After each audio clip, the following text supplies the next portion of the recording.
Donc Lou Tristan, numéro 21 des Phoenix de Reims et défenseur. Tom Charton, numéro 41 et gardien des Phoenix de Reims.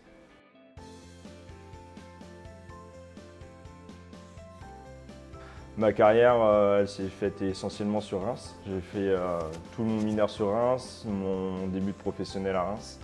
Après, malheureusement, avec le changement d'entraîneur et où Mika Roussu est arrivé à Reims, il a imposé des entraînements à l'après-midi, en journée et tout ça, ce qui était très compliqué pour moi. Il voulait des joueurs qui ne travaillent pas à côté et qui fassent que du hockey. Et moi, j'avais toujours mis le choix de privilégier ma carrière professionnelle que ma carrière sportive. Du coup, après, j'étais pour arrêter le hockey et Chalon m'a contacté sur un fin septembre.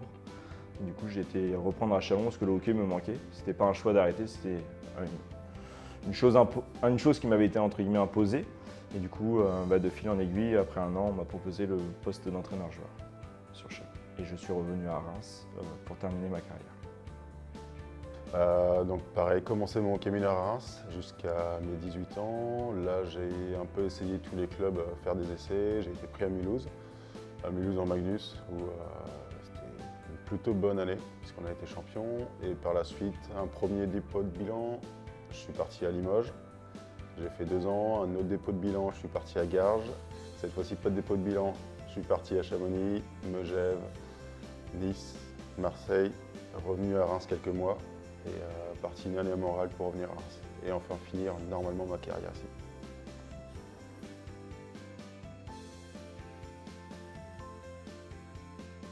Moi, le 16, j'ai toujours joué avec le 16. Le 16 avait été pris par Tom, il aurait été pris par Joe sinon. Et du coup, le 21, j'ai joué de temps en temps avec en junior et je me suis dit que c'était un chiffre qui était fait pour moi puisque c'est la somme des dates de naissance de ma femme et de mes enfants. Moi, c'était un peu plus simple. Ma première année à Mulhouse, donc première année pro, le maillot numéro 41 était déjà fait pour un autre gardien qui est parti. J'ai pris sa place, j'ai pris son maillot et on a été champion, donc aucune raison de changer.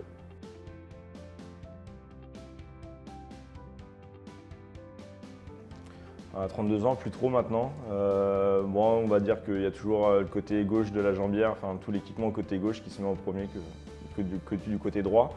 Mais non, plus trop. Enfin, maintenant, je pense qu'on a, pour ma part, à 32 ans, un peu moins de ces choses-là. Bon, toujours un peu le même cas de pattes, les mêmes maillots pour faire les matchs, mais c'est tout. Ouais, c'est plus devenu une routine que maintenant des superstitions ou des trucs comme ça. C'est une routine. Donc on fait toujours les mêmes mouvements, les échauffements dans le même sens, l'équipement, etc. Mais je pense que si on change l'un des trucs, Ouais, c'est pas une catastrophe. Mais ça va pas interpeller, mais ouais, c'est des choses qui sont acquises au fur des années, je pense.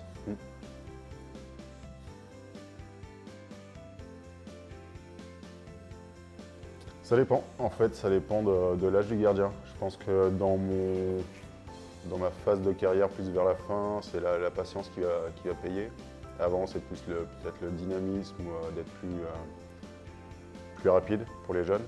Et on compense, je pense que le manque de rapidité quand tu es plus vieux, tu le compenses par l'expérience, par la patience. Mais sinon, à chaque phase de ta carrière, ça change à mon avis.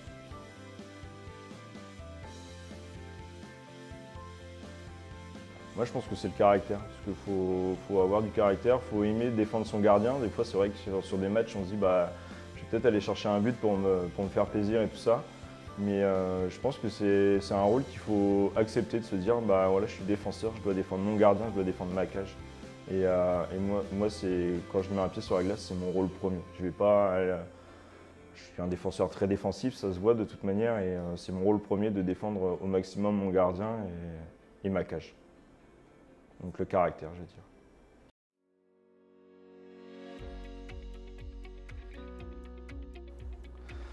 Mes raisons qui sont d'être revenu à Reims, c'était toujours dans ma tête, c'était quelque chose que j'avais quitté indépendamment de ma volonté. Et j'avoue que ça m'a fait de la peine de partir comme ça, surtout sur un début de championnat au mois d'août où on m'a dit nous on veut pas de joueurs qui bossent. Donc, du coup ça avait été un choix compliqué pour moi. J'avais mis en priorité ma famille, ma femme et c'était des choses importantes pour moi. Et du coup là l'occasion s'est proposée. J'avais déjà failli revenir auparavant sur le club de Reims. Ça ne s'était pas fait pour des raisons qui me sont confidentielles. Et du coup là, ça a matché avec Yvan, on a échangé et du coup c'était vraiment quelque chose dans ma tête de revenir terminer là où on m'a tout appris en fait. Ma carrière s'est faite à Reims, on m'a appris à Reims, on m'a fait confiance pour jouer Division 1 à Reims et c'était de le rendre à ce club et c'était aussi pour mon premier enfant Marceau et de nouveau de retour sur la glace et c'était aussi pour lui montrer et lui partager les valeurs du club de Reims. Moi, c'était après avoir fait une année, donc j'ai fait quelques mois à Reims avant de partir à Montréal. Et après une année, avoir vécu à Montréal, je pense que j'avais fait un peu le tour de ce que je voulais voir. Et j'étais toujours en contact avec Reims par les joueurs, l'entraîneur ou Pierre-Marie, l'ancien président. Et on est toujours en discussion et quand le club a monté en D2, c'est vrai que le challenge était un peu différent que la D3, donc ça restait un peu plus intéressant. Donc de revenir à Reims, rejouer ici, faire une saison complète, c'était assez attractif.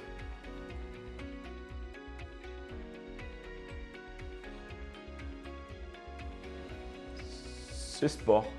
C'est sport avec deux enfants à la maison, c'est sport. En plus, on a deux boulots qui sont, si on ne s'investit pas dedans, peuvent être compliqués avec ma femme. Mais on a fait le choix et c'est des discussions que j'ai avec elle sur les reprises au mois de juin, savoir si je reprends, si je reprends pas. Donc du coup, pour que tout ça soit en harmonie, mais j'avoue que c'est sport. Donc, je cumule deux enfants, le boulot, le hockey. Surtout que je travaille sur Châlons, on n'habite pas sur Reims, donc du coup ça fait énormément de route, mais ça se fait. Moi ça va, c'est plus simple. Pas de femme, pas d'enfant, donc je n'ai pas ce problème-là.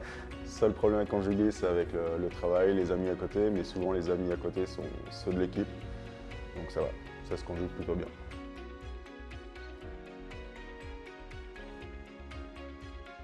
Un super pouvoir, ça va être en relation avec mon travail, c'est sûr, mais c'est de pouvoir aider le maximum de personnes qui ont besoin d'aide. C'est quelque chose qui me tient à cœur, c'est qu'il n'y ait plus de misère sur Terre. C'est très Miss France quand même.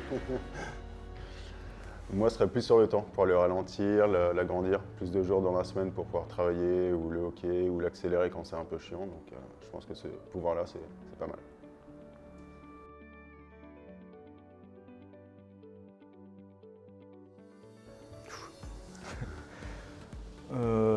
Ouais, pas mal. Je peux dire que prenez jamais les patins de Cousty par exemple, parce que Cousty met ses patins sans chaussettes par exemple. Et son 4 pattes, il lui fait la saison sans être lavé. Ouais. Il sèche allègrement dans le vestiaire sur son banc. Il tient debout à la fin de saison. Ouais, moi je pense que je peux en sortir sur chacun des coéquipiers, mais pas forcément présentable et pas forcément qu'on puisse sortir du vestiaire. Je préfère celles-ci qui sont un peu gratinées, mais ici je vais pas les dire.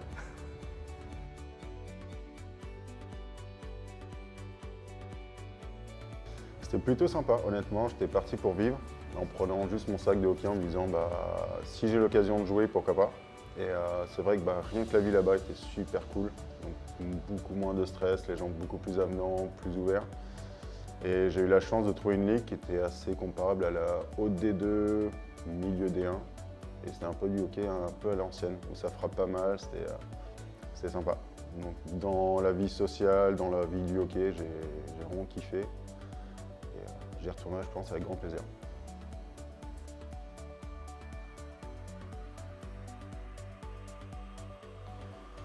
Bon, elle est bien, on va dire que ça s'est bien passé, ça a été plus compliqué sur la fin, c'est évident avec les résultats qui étaient négatifs.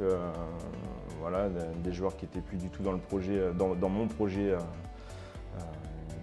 par rapport au club, donc du coup compliqué. C'était pas du tout un choix de ma part. Richard Zavoni était parti et moi j'étais en vacances au Maroc. Le club m'a téléphoné, je me rappellerai, un 15 août. Pour me dire on n'a personne la semaine prochaine pour reprendre les entraînements, est-ce que tu veux bien prendre le challenge de reprendre les entraînements? Du coup j'ai dit je voulais bien essayer, au final ça s'est bien passé. Après voilà, le club a souffert financièrement de la montée en D2, pas forcément les reins assez solides je pense pour une montée en D2, et du coup ça a été beaucoup plus compliqué à gérer, surtout que l'argent manquait, les joueurs manquaient aussi d'argent et quand on partage un vestiaire, pour nous, J'avais beau être leur entraîneur, avant tout j'étais leur coéquipier et ça faisait chier de voir des potes sans leur argent et ça m'embêtait vraiment. Donc compliqué sur la fin, heureux sur le début, mais ça a été une belle expérience de vie en général.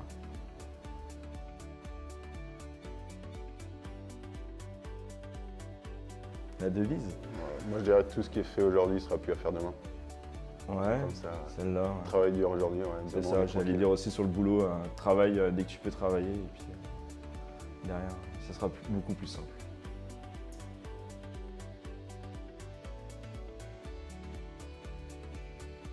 Moi j'en ai deux. Antoine de Tente et Émeric Michaud, c'est une inspiration, une source d'inspiration pour moi avant les matchs. C'est deux juniors qui sont, je trouve, cool. Ils écoutent, ils sont fun et franchement ça. Ils veulent me prendre ma place, ils me l'ont dit, Antoine m'a dit ça, donc c'est une inspiration pour moi et qu'ils viennent la chercher. Donc, du coup, ça me donne ce petit gain de défi avec lui et c'est cool, c'est fun. Moi je dirais pareil, souvent les jeunes de l'équipe, c'est les premiers à la muscu, tu vois, qui travaillent dur à côté, et, ils n'ont aucun sérieux, donc c'est rien à voir.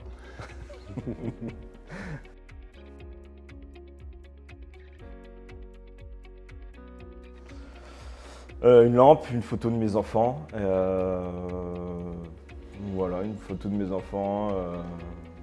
Et puis mon chargeur de téléphone, bien sûr. Donc, voilà. Des livres, un téléphone et une photo de Johnny Hallyday dédicacée, offert par des potes au Canada justement. Merci à vous d'être présents, surtout les samedis soirs. Je pense que des matchs contre Courbevoie, ça fait plaisir et ça vous donne envie de revenir.